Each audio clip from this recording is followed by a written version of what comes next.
And Savannah, you need to start getting me some summaries. And also Terry, your two live streamers. Hillary, I got a text from her. She'll be live streaming today, but she'll be back Thursday. I think something happened to her car, or transfer case, I guess, or something tore up on it. And that leaves Clayton. Have you all seen Clayton this morning? All right. I hope he's here because we've got Sarah here to help us all pass basic. And then there he is.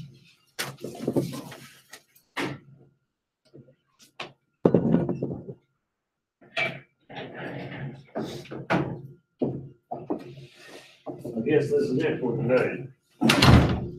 Okay, cost accounting. We've been talking about manufacturing accounting, the need for cost accounting, and we definitely have a need. There's a lot of good jobs out there in the cost accounting world.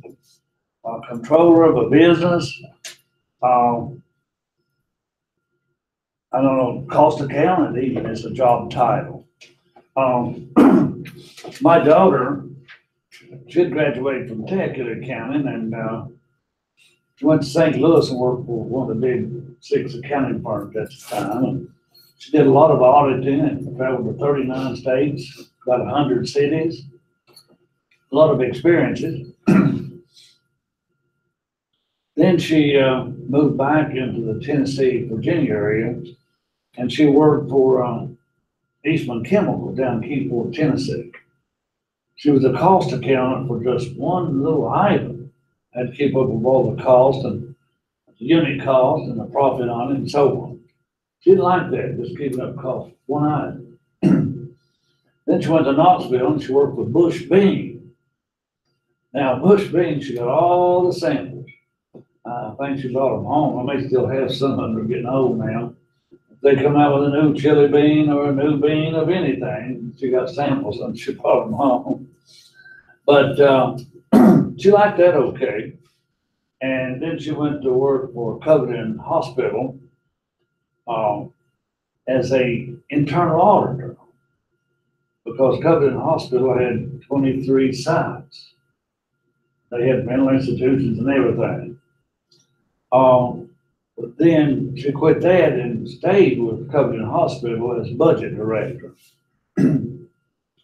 And then she was being trained for the chief financial officer. Then now that's in financial accounting. She went from cost accounting to auditing to financial accounting. And that just gives you an idea of the variety of jobs in the accounting world. Okay. And Morgan and I were talking, what is Bluefield State known for? When it first formed, it was a black teachers college. And now I don't even know what our black population is, maybe 10% or less. But that's one reason Bluefield State was definitely closed down for Martin Luther King's birthday. Okay. But engineering has been known for some of their projects and students, and so is nursing, so is our education, so is our business. The Coles over here went through our School of Business, and that's why they have funded this building back when it was remodeled. And they gave $600,000 to buy all the computer setups. Well, now the computer setups are changing. You can see this room don't have the monitor anymore like it did have, and it don't have the overhead and so forth. We went to these Surface Pros. Now, 2 or 3 professors don't like them. Dr. Bourne, Dr. Burko, Dr. Sneed. I like them, basically, overall. I can download my PowerPoint, I can download my solutions, I can use Notepad, but I miss the overhead, whereas I could show a page in a book or whatever. And I miss being able to flip from students to the teacher, to the ammo or whatever I'm working on. I miss that. But this is, I think,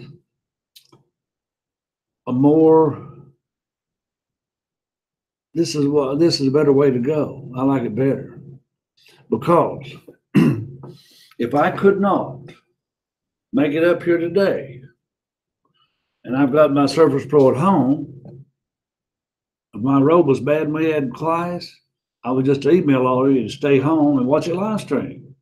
And I would sit at my kitchen table or somewhere and live stream and would have class.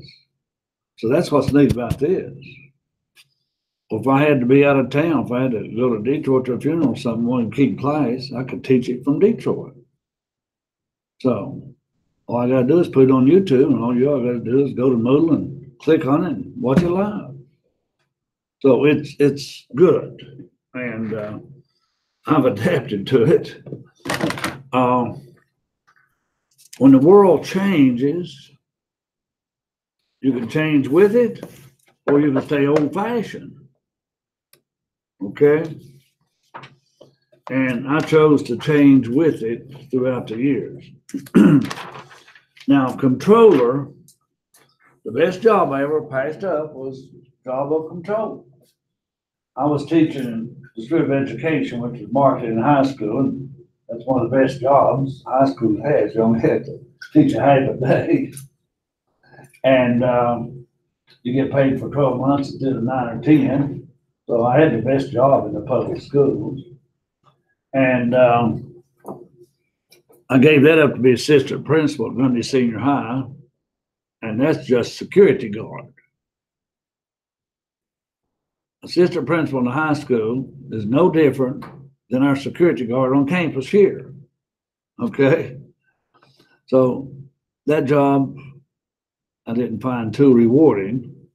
And that's when I quit in the middle of the year and came up here in '79. But anyway, the job I was offered was a big coal company. Now, this is hard to turn down. They had a nice, no-build office. Still wouldn't have to drive too far from work. They promised me, they had a kitchen. They promised me they'd prepare whatever I wanted for dinner. If I wanted steak every day, you know, a couple of the females would do the dinner every day. They promised to fly me anytime I wanted to Cincinnati football or baseball game, and so on. Now, at that time, this company was partly owned by World Book Encyclopedia, which used to be a big company. Encyclopedias are not popular like they used to be, are they? Why? When I was growing up, there was salesmen coming around selling encyclopedias, Britannia, whatever else they were. But you got your cell phone. You can look up anything you want to, right? Don't need an encyclopedia. But anyway, I don't know what happened. I didn't take the job, but I would have been over all the data processing, all the accounting, and all the mining, the sales. But I'd had complete charge, and that was hard to turn down. And with the salary they offered, it made it double hard. But I did turn it down. I came up here, and then I went back to Southwest, and World Book Encyclopedia sold that out, and later on it went out of business. So I did the right thing, but it was awful tempting. And that would have been a controller's job, and some cost accounting that's involved would be the cost per ton of coal that you're mining.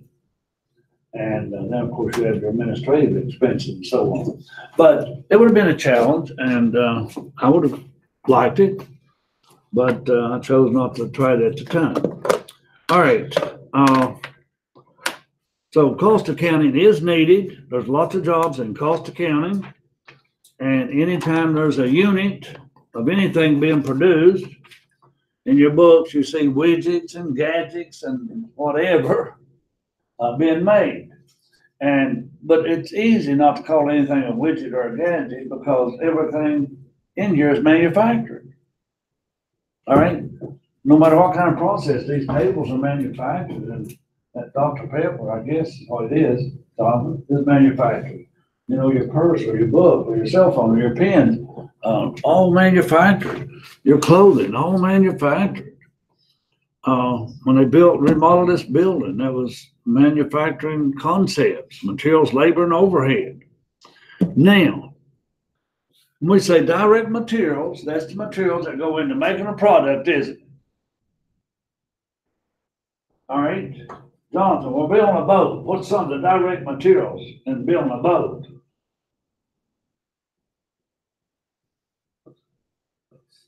We're building a boat, sailboat. Well, wood or fiberglass or something that boat's made out of, isn't it? You probably have to have some wiring, some electronics, what have you. You may have to have, if it's not a sailboat, you may have to have some kind of motor, but that's direct material. That car you drove today, you can look at it and see the direct material. Okay? I got a car I had to take yesterday. It's a 2014. I had to get something else. The seat, seats were slowed down. I put water in the floor and it got back under the seat, got the track stuck. And that cost me to get that fixed. But they had a recall on it. They had to do something, computerize the fuel consumption of that car. Well, I'll tell you one thing, whatever they did to it, when I come back, if I stomped it down, it will give you a whiplash. I mean, whatever they did to that fuel, computerized, whatever. Anyhow, direct materials in a car, in your clothing, whatever. They should have some problems identified. The direct labor is the person actually hands-on. You're building a house, it's the fellow with the hammer and the nails and the saw. It's not the fellow driving up to checking on to see what his workers are doing. On the road, is the man actually doing something to build that road? On a dozer? In a truck, dumping asphalt, whatever? Or patting down? It's not the fellow standing around checking on everybody. That's the foreman. It's not the flag person. They're indirect labor. And when they're indirect labor, that's overhead. When it's indirect materials, such as grease, oil, depreciation, taxes, materials. Let me get back. Grease, oil has nothing to do with taxes. I'm just thinking of other overhead. But grease and oil and small things then is overhead, indirect materials. Now, when you're building a house, I think nails are direct materials. You have to use so many of them. But some companies might decide nails is indirect materials, but I don't think so. Now we get into overhead, which is that third ingredient. Okay, that's depreciation, that's indirect materials, that's indirect labor. That is your taxes on your wages, that's overhead. If something tears up or breaks. Now, when I was having my house built, I guess we had a shower unit put upstairs. Now, the builders dropped that shower unit with a hole in it. All right, they replaced it. The house didn't cost me any more, but the builders had some overhead. If they tore up something and had to replace it, it would be factored overhead. But in building my house, the shower unit was direct material. But when they had to soak up the loss of that one, I think they took it to their own home and patched it up. Whatever they busted, they patched it and used it. But it's factory overhead to them, that cut down their profit. So overhead can cut down your profit if you have too much. Now, the other day, let me just review a couple of things, whether you remember or not, the other day.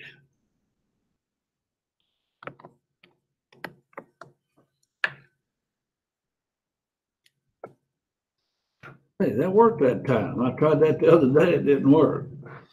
But in case I forget, folks, I hit Control N. That will clear my notepad without erasing. Okay, so we take materials and we buy materials. What do you think we would debit when we buy materials? What do we debit when we buy materials? Materials. All right. And what do we credit? Cash or accounts payable.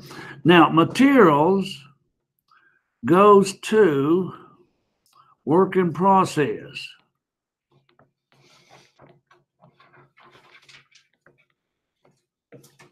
And we know those are not finished goods, okay? We know those are not finished goods. But what, when I put materials in the work in process then, Cole, what do I debit? It's going from here to here, so what do I debit?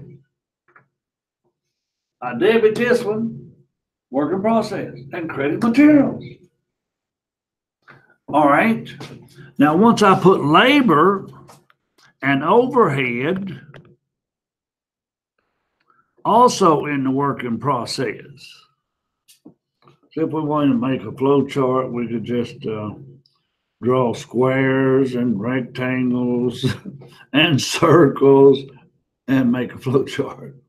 But anyway, so materials, labor, and overhead goes into work in process. You debit work in process, you credit materials. You debit work in process, you credit salaries payable or something.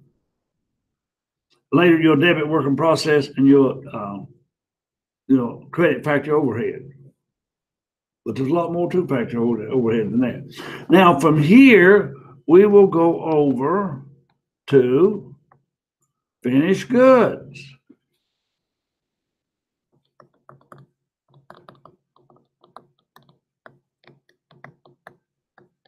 And we'll debit what there? When it goes from work in process to finished goods, what do we debit?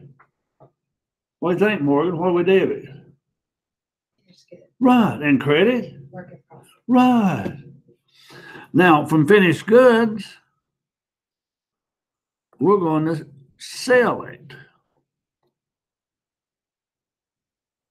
That requires two entries. We debit accounts receivable and credit sales. And then we debit cost of goods sold and credit finished goods. So if it's going from here to here, we credit materials. If it's going from here to here, we credit work in process. If it's going from here to here, we credit finished goods. You're crediting wherever you're leaving, and you debit wherever you're going to. All right. Now, factory overhead. Now, the other day, we looked at a manufacturing statement. Now, manufacturing statement, to do your materials used, you start off with beginning inventory, and you add purchases. That gives you materials available. You subtract ending inventory, and that gives you materials used. That is the first part one of your manufacturing statement.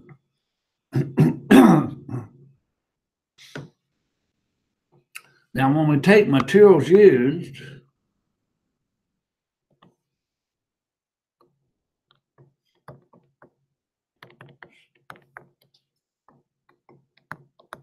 and we add to that labor, usually a one-liner. I said that's part two. Part three, we'll add overhead. It may be a one-liner, it may be a bunch of items.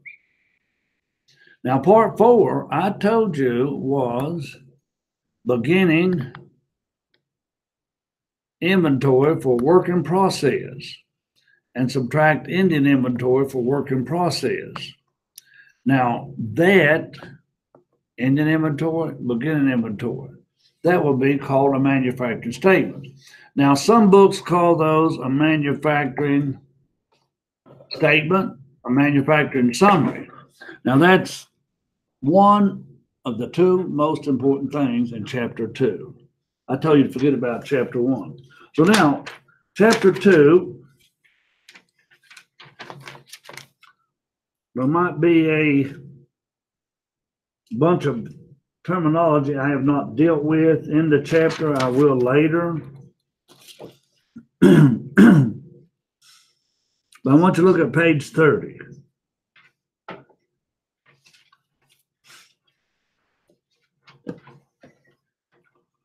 I think everybody has a textbook. Clayton, I thought you had an e-book, but I guess you got a hard copy. No, I got an e-book for Taxes, okay. But now, one of my accounting students for accounting 2, what did he say he got his e-book for, Morgan? $34 and got Cengage with it? That'd be $68 a year for accounting principal. That's good. Better than paying $300-something down the bookstore. So I'm glad there's competition when it comes to books, okay?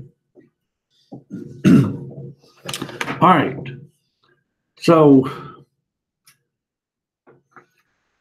on page 30, I do need to look at some of those items and to review them. Product cost.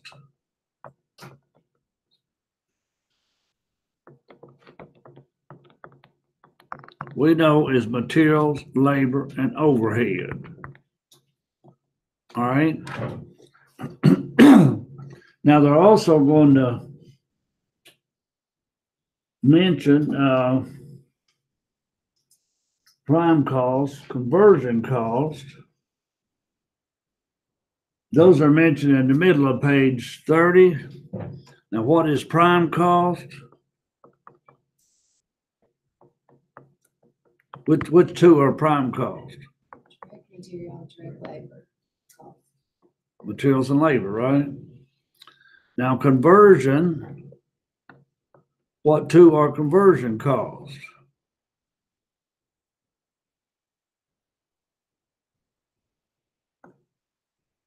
Labor and what? Overhead. Okay. Product cost, materials, labor, overhead. Prime cost, materials and labor. Conversion cost, labor and overhead. So labor is connected with prime cost and with conversion cost. Remember that. Labor is connected with prime and conversion. Now, somewhere you're going to see, and you all probably already have, it's called period cost. Now, period cost is selling and administrative cost.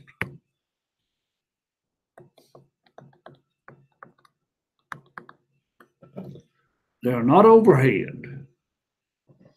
Now, to show you a combined entry here with both, all right, we got depreciation, all right, on administrative building.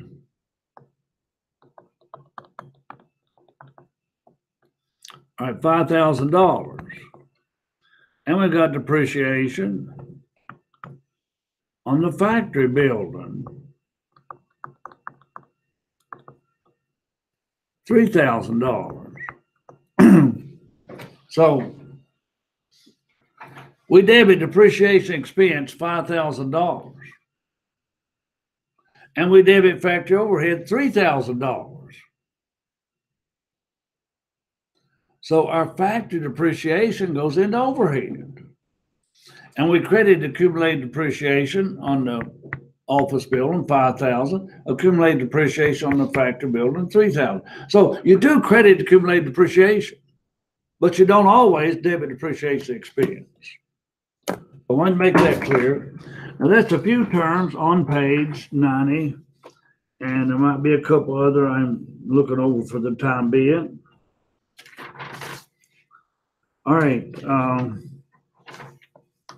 I'm not worried about a service company. Now, if you look at page 35, 36, it gives you some more details on the three product costs: materials, labor, and overhead.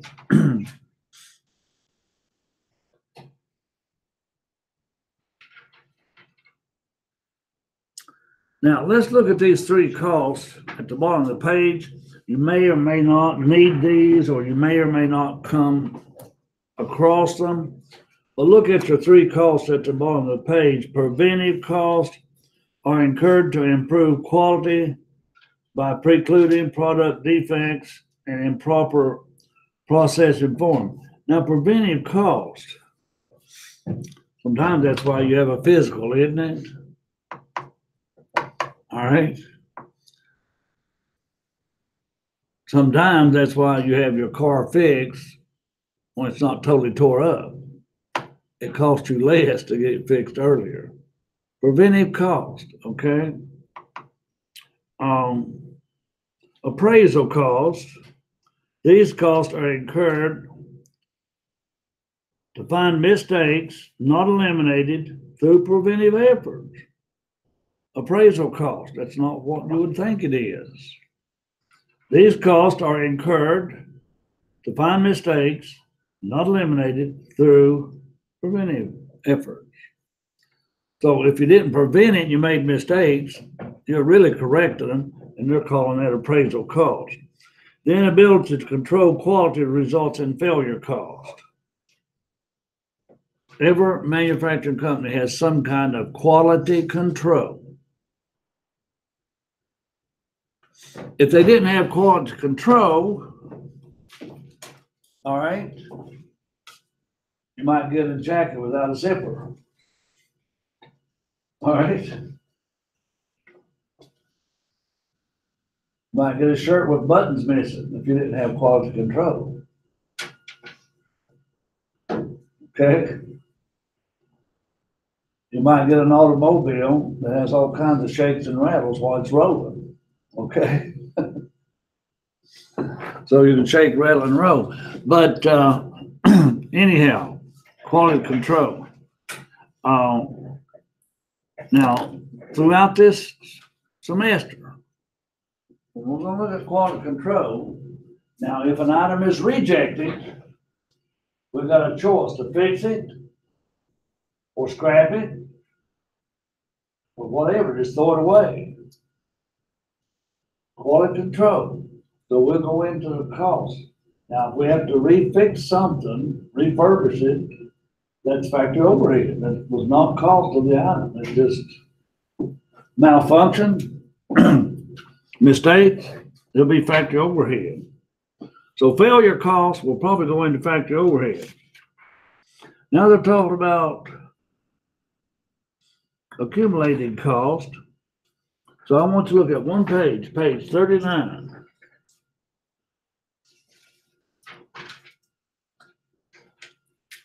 Excuse me. All right, these journal entries take into account that flow chart I was just showing you. You buy raw materials and credit accounts payable. You debit work in process and credit raw materials. Now that's when the supervisor and the factory request materials from the warehouse. And then you debit work in process, and you got some debit to factory overhead. You credit salaries and wages payable. Now this factory overhead is indirect labor. We could have had indirect material. Now they've got two overhead accounts. Those books don't use two, just one. They've got some fixed factory overhead. They're also going to debit for salaries and wages payable. And number 5, they got variable and fixed overhead and credit utilities. So some of that utilities is variable, some fixed. And then number 6, supplies inventory, which really could have been raw materials inventory, debit variable overhead payable. Now they've got 7 to record payment for factory property taxes. You debit fixed overhead control. Property taxes probably fixed, some salaries are probably fixed, and you credit cash. You debit fixed factory overhead control, and you credit accumulated depreciation. As I was telling you. You debit fixed factory overhead control, and you credit prepaid insurance. Now, if we knew the exact overhead, now I don't know if we do or not, but let's look at the fixed factory overhead. All right. Give me all the debits to fixed factory overhead. All right. What's your first one? Fixed factory overhead control. Fixed overhead control. Is that 20,000? All right. Well, that was for labor. What's your next one?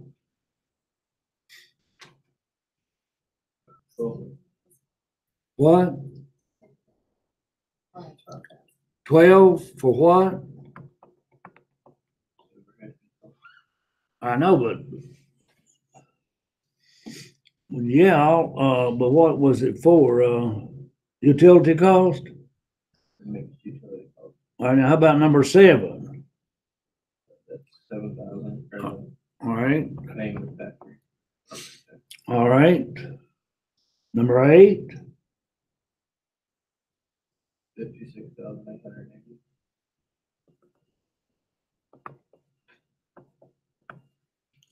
okay, number 9,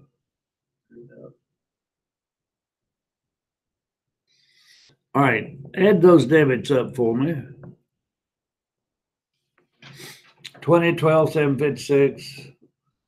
I hope it works what I want it to, but it may not. But what does it add up to? I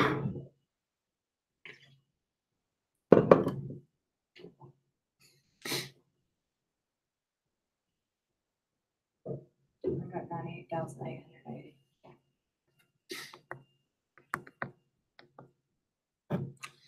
All right. Now look at entry 10. What are we crediting for 98,880? What are we crediting? Fixed overhead. What kind of a balance is that going to give me in this ledger account? 0. But you know, we're recording our exact expenses. That hardly ever happens. We've got to have a predetermined rate because we don't know that we can do this in every kind of business. And we may have to have a predetermined rate to give somebody a bid. We can't wait till we've got it almost built and credit our real factory overhead and then give somebody a bid. Can't do that. So, but right now we're doing that, okay? Okay, look at the rest of these entries. Variable will be the same, 115.2. Now we're going to debit finished goods and credit work in process.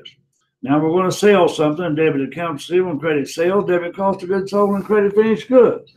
That is the entries I was telling you about in a flow chart. And if you know these entries, that's pretty much all the entries in cost accounting and managerial accounting. Oh, you got to pay some of these, and you got some selling administrative entries. All right, now that brings us over to page 41, which we looked at a little bit the other day. And I told you to look at it today. There's part 1, 2, 3, and 4. And I told you to practice that over the weekend. But we're going to practice another one in class this morning. And if you're sat beside somebody and work together or check it together, that's fine. But I want us to do a complete overhead statement this morning. Then we'll look at journal entries and other things.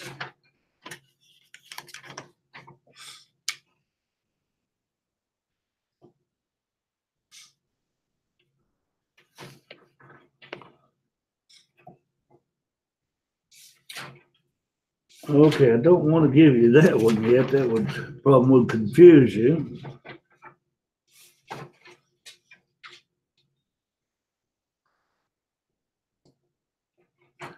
All right, I want you to go to page 60. I'm going to give you a short one. I want everybody to do this manufacturer statement, number 51. I want you to compute A, B, and C, and all three of those together is a short manufacturing statement. Now, if you go back and look at page 41, you got a road map. All right, for materials, labor, and overhead. So let's take a minute. I hate to use class time, but we need to get this. We need to practice. So I want you to do problem 51.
All right, did you see what they did to you here?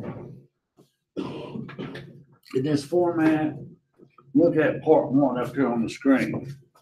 You had to get in inventory, like I gave you a little form a minute ago. You add purchases, you get merchandise available. But they didn't give you any inventory. But they gave you materials used. You had to work backwards and plug in. What's the answer there? 12,800. 12,800? Okay. So that's part one now of your manufacturer statement.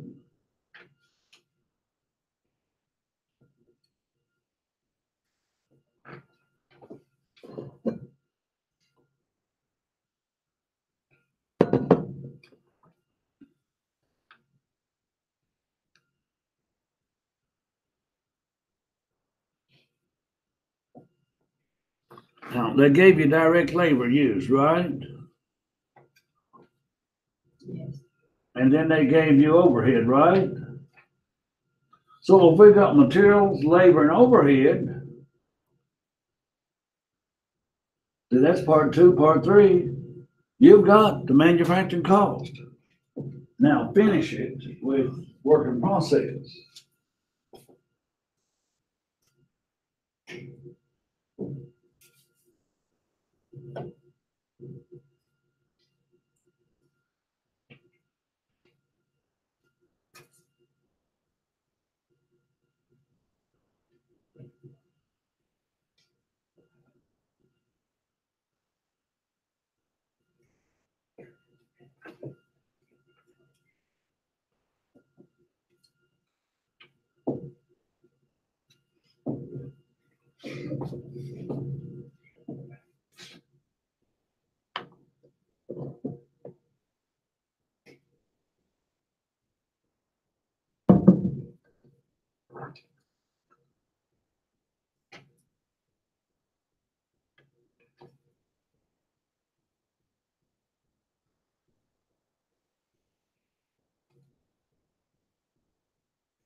Somebody got a final answer yet?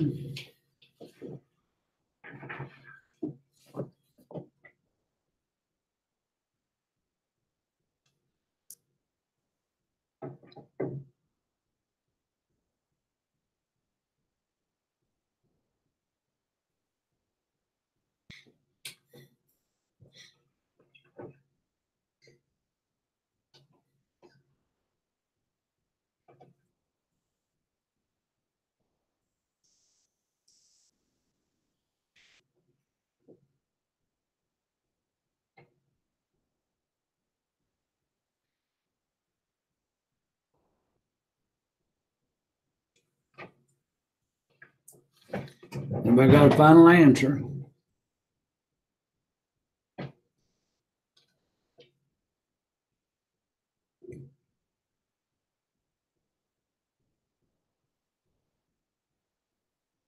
Jonathan, what are you gonna do if there's 583,900? That's your materials, labor, and overhead. We add them together. Now, what do you have to do with that 583,900? You add work in process beginning and subtract work in process ending. And you got a final answer. Is anybody there yet? Morgan, what do you got? I got 576,500. All right, now we're gonna take her answer. Right, here's your answer on the screen. All right. You start off with this, really. And you take beginning work in process and subtract ending work in process. Now, they just added the four together here. That's not the correct format. 576,500. Rest of the part I didn't ask you to do, but I expect you to know it.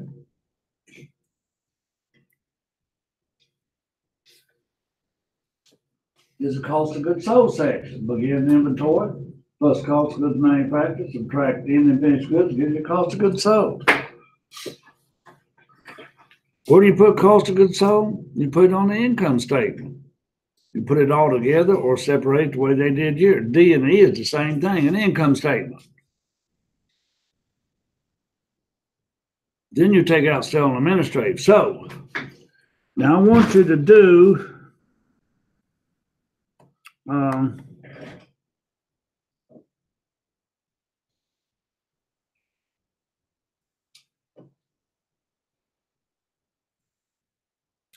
want you to do number 52 and 53. Now that's for Thursday. Now I want you to hand 52 and 53 in.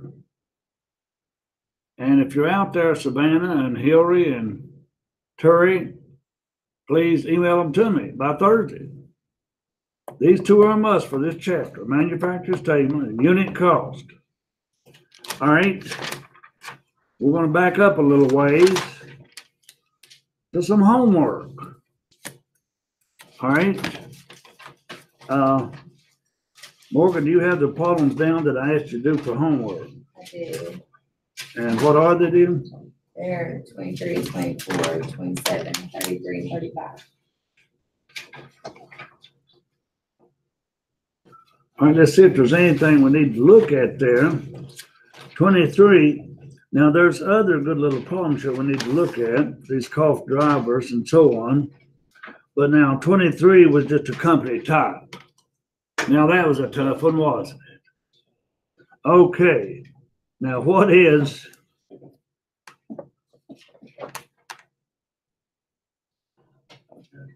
of business is A part? Manufacturer. Sure. Yeah, depreciation on factory equipment. What kind of business is B part? You're paying prepaid rent. Indicate whether each of the following terms is associated with a factory, a retailer, or a service business. There could be more than one correct answer for each. Now, prepaid rent, I think it could be any of the three. You can have prepaid rent for service. You can have prepaid rent for a retail business. You have prepaid rent for a factory. We made prepaid rent for some kind of dozer just to walk around the building on. Anyway, how about advertising? Auditing fees expense. Auditing fees. Any business could be audited. Merchandise inventory. That's just one. What? Merchandise. Sales, salary, expense is which one? Well, you can sell your merchandise inventory, you can sell your finished goods, and you can sell your services. Okay? All right? Any of them. Finished goods inventory, just one. Which one of the three? Just one. Right. Cost, let's see, cost of services rendered. Probably would be, yeah, just a service business. Cost of goods sold. Could be retailing or manufacturing. And direct labor wages, just, which one? Come on, direct labor. Lady? Pick one of the three, direct labor. Yeah. Okay. Those were not tough, folks. Number 24, degrees of conversion. Indicate whether each of the following type of organization is characterized by a huge, low, or moderate degree of conversion. What does it mean by conversion? How much has to go into the change of the product? Right. All right, let me back up. Now, I'll back up to 23.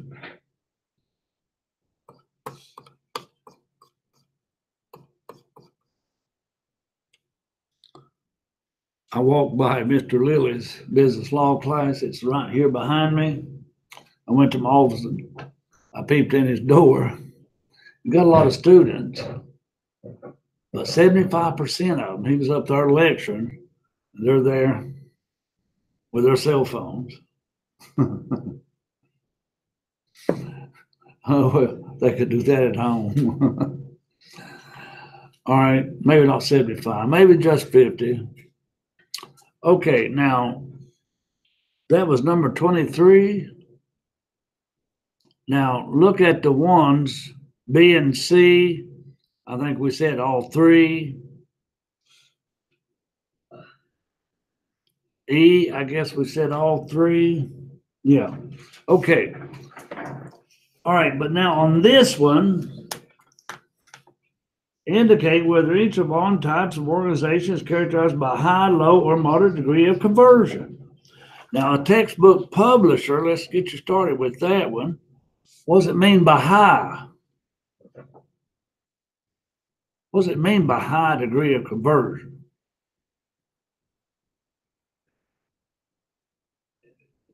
The what? A high degree of conversion. All right, you take paper, convert that paper. It takes a high degree of conversion to convert that paper into a textbook, printing it and binding it. So let's see if that helps. A convenience store. All right, you would say low. Why? Why? Because they're just selling the product that's in the convenience store, they're not changing it. Yeah, not changing a thing. Okay, so those two speaks for all of us. So just look at those answers. C, sporting goods retailer, he's just selling it. D, Christmas tree farm. D, a Christmas tree farm. You got to start out with a little seedling, don't you, and grow it into a big item. All right, and E is also high, custom print shop. Okay, and F is also high, bakery and a grocery store. You got to start out with raw materials, flour and sugar and whatever. Turn it into a cake or a donut. All right. That's what it means by conversion now. How much work does it take to get that product? A jelly manufacturer. G, they call that moderate. It's age, it's high. The Greek restaurant was moderate. H is a jelly manufacturer. That is high. Okay. And I, auto manufacturer, definitely high. And concert ticket seller, probably low. Now that's all that meant, but that's not something I'm concerned about. You're getting a big handle on it, probably won't be on the test. Number 27. All right, product cost classification. Now, have any of you got answers to those yet? Have you got answers to that one? I mean, I put stuff. Try to and read down through them there and see if you think it was materials, labor, overhead.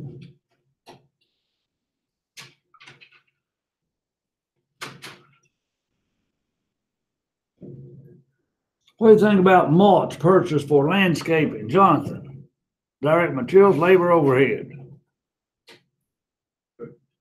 Direct materials. How about June's salary of Z Tumble, the landscape designer who worked 20 days in June? Now he's just a landscape designer, Cole. What do you think he would be? What was it again? I'm sorry. Huh? What was it again? Landscape designer.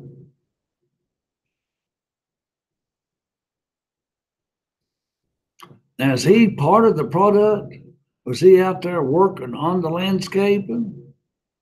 And I want to just show you these just for sake of time so we can get finished. Time for me to have lunch. Give you a break. All right. Direct materials is mulch, rock, and pots and planks. Direct material. Now, direct labor, it says Tumble's salary, but now it says $150 a day, 2 days to design is $300. And the gardener, now the gardener is direct labor. Let's see what they put in the overhead. Appreciation, permits, rent, utility bills. But now I don't know about his salary. I just don't know. I think designing, just like an architect's fee, to design this building, that's overhead. I think it should have been overhead. But just glance at these, number 33. Cost of goods manufactured. And folks, I wanted you to practice these. If you don't practice them, you don't get good. This was a good one. Do you have that answer, Morgan? Do you have 2,094,000? What? I didn't equal out the same. Don't find your mistake. How about you, Bonnie? You got 2,094,000? Okay, that's what you should have. Practice is just like typing or keyboard on a computer. Practice makes perfect. I'll bet you some of you are real fast in that texting with those phones and what have you because of practice. Right. Practice, manufacturing statement. Okay. We'll get in inventory, that's work in process, but materials purchased minus ending inventory, raw materials used. Now, if they give you part of that as indirect, you subtract it out to get the direct. And then labor. Now that indirect materials goes here under overhead. Various materials and labor. You got total cost, which is your manufacturing cost really, plus your beginning working process minus your ending working process gives you 2,094,000. Find your mistake? Okay.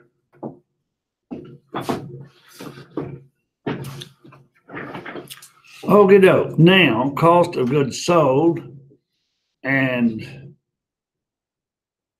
for B part is beginning inventory, cost of goods manufactured is like purchases minus ending inventory. Now,